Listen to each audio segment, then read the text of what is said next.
So as that happens, the attentional muscles in your brain become a little bit weaker, and even just looking at a screen, even if you're doing one task, the screen's refreshing 60 times a second.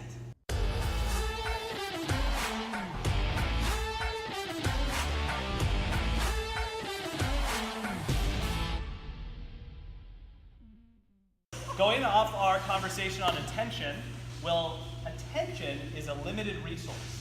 We are always distracted by different things. I don't know if any of you have noticed, but in today's day and age, we are usually trying to focus on a single task, but we're used to this hyper scrolling, this blinking of screens, this person, switching tasks, multitasking, all great ways to waste and drain attentional resources. So as that happens, the attentional muscles in your brain become a little bit weaker, and even just looking at a screen, even if you're doing one task, the screen's refreshing 60 times a second. It's like when you try to take a picture of your screen, it looks all blurry and weird and checkery. That's because it's refreshing 60 times a second. So even if it looks like you're on one task, usually it's in front of a screen, your attentional resources are being wasted, okay? So everyone can relate to this, and a way you can actually relate to this is because usually we're trying to accomplish a task through our eyes. I'm looking at a computer screen trying to do something. I'm looking at a person trying to talk to you and just talk to you. I'm looking at what a client is doing and trying to focus on their exercise, filter out distractions from other parts of the gym, right? So that we're going to actually use the eyes as a window to training attention. So there's visual attention, there's audible attention, there's tactile attention, there's closing your eyes and sitting down and having internal attention. That's called mindfulness, right? So there's all these different types of attention. So we're going to use the eyes in these particular drills because you can use them during exercises, while you're doing exercises. So how do we assess attention? Well, you can get a brain scan, a quantitative EEG, where they put that cap on your head with all the gel and check the electrophysical activity. Or you can take a brain game assessment where you're playing some brain games and comes up with numbers. But right now, we don't have time for that. So what I want you to do with your partner, come towards me and just take that ball. You're just going to stand there. And I want you to stare at my finger and nothing else but my finger. In fact, if you have a pen, draw a dot on your finger and have them just focus on the dot. And what I want you to tell me is right when your mind starts to wander on anything else but the finger, or you start to get distracted, either by a thought or a sound or someone else moving around, you tell me. 2 seconds. I was counting 2 seconds. So you're going to do that 3 trials per person. Take the average amount of seconds. Okay, can everyone do that really quick? All right, so do that with your partner. I want each, you and your partner, just keeping there. We're not doing this. Just keeping there. Ready? Okay, and be honest. When you get distracted, just be honest. All right, everyone be quiet. No audible stimuli. Everyone be quiet. So no audible distractions just yet, just visual distractions or internal distractions. 1 second.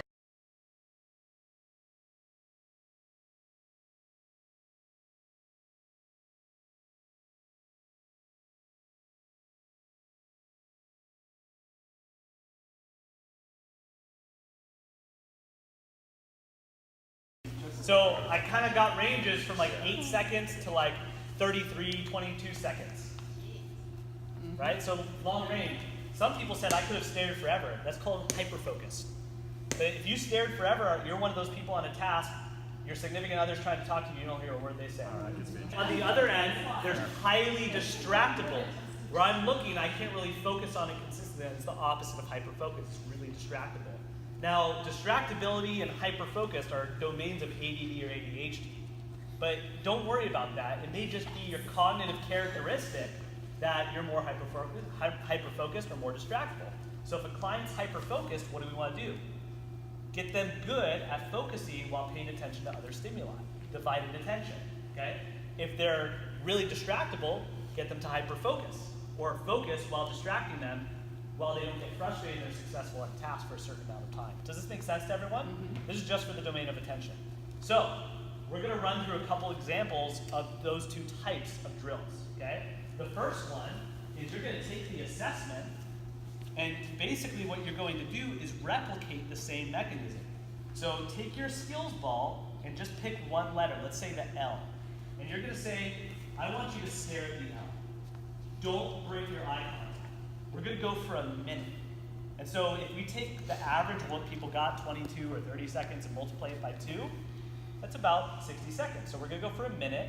And you might break your focus, but just like mindfulness or just like any other drill, when you don't move well, just come back to what you're trying to do and really just hyper-focus on the L. Like, feel like you're walking around inside the L like Alice in Wonderland shit, like weird shit. And just like any strategy to just focus on the L. Get lost, get flow in the L, right? And while you're doing that, alternating lunges. So you're doing a task, this is called dual tasking. And dual tasking is really good. The person holding it's not doing the lunges, the person staring at it's doing the lunges. Making sense? All right, so I'm going to time all of you for 60 seconds. Ready? And go.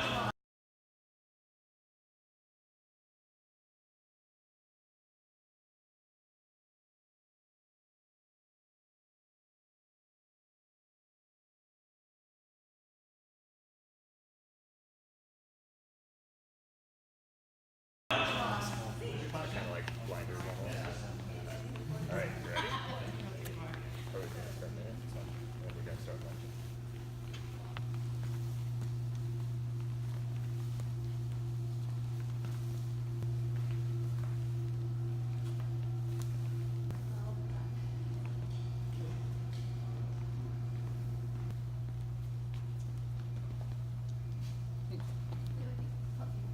Okay, so now we're going to switch partners, but we're going to do the pursuit.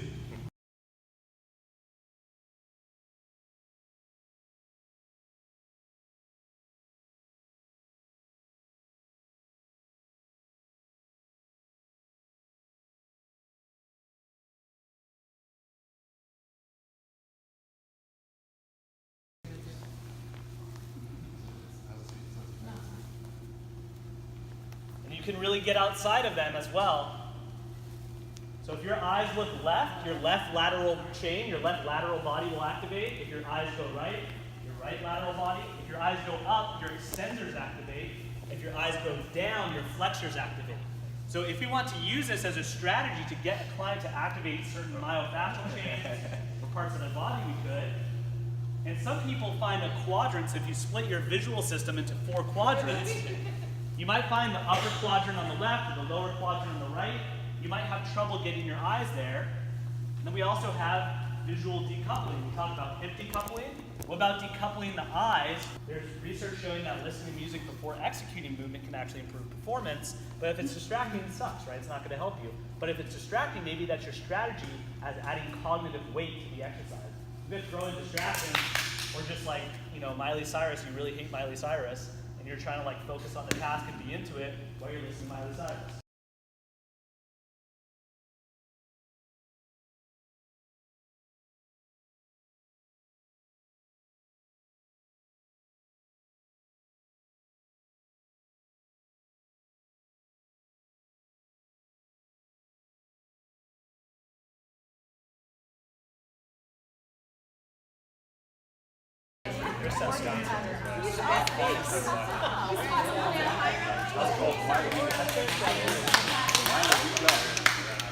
Indian, and it stands for Here We Rest. We took an internship here at Exos.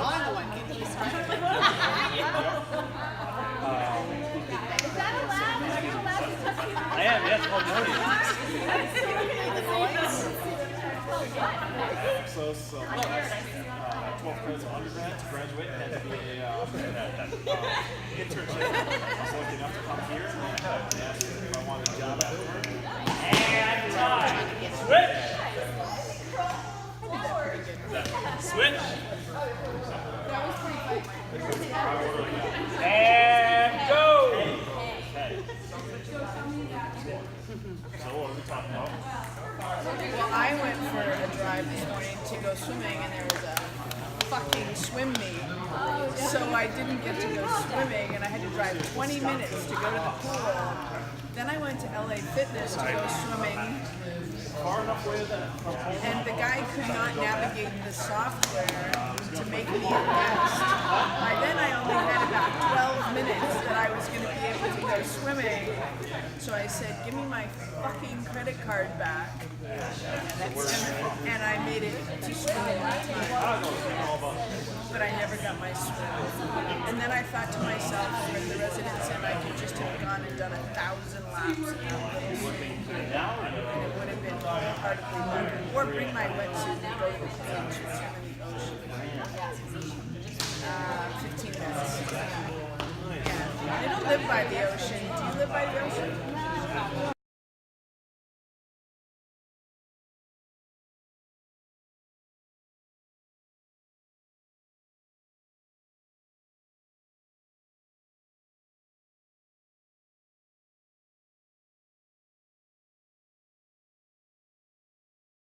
Different, you're lunging back and forth, so keep going, just anteriorly. And we distract them with other things, like that. She's not distracted at all. Or, give me the ball, keep looking at this as you catch it and throw it back to me, right? So then we give them a task instead of just an audible distraction, right? So maybe a reaction time task or something like that. Really sorry I hit you, I didn't do that twice a year. But the idea is we have visual, proprioceptive, environmental, and audible stimuli we can mess with, and you can go across a spectrum of hyper-focusing to distracting, and it's different for everybody, right? You saw a difference between the different types, and that is an assessment. The exercise becomes the assessment of where your attentional resources are at, right? And so as we start to make it more fun for them, and you said something about boredom, right, and challenge, right? If the skill level is too high and the challenge is too low, you're going to be bored and uninterested, right? Keeping it still, that might be too easy for you, right? So you're going to be bored, right?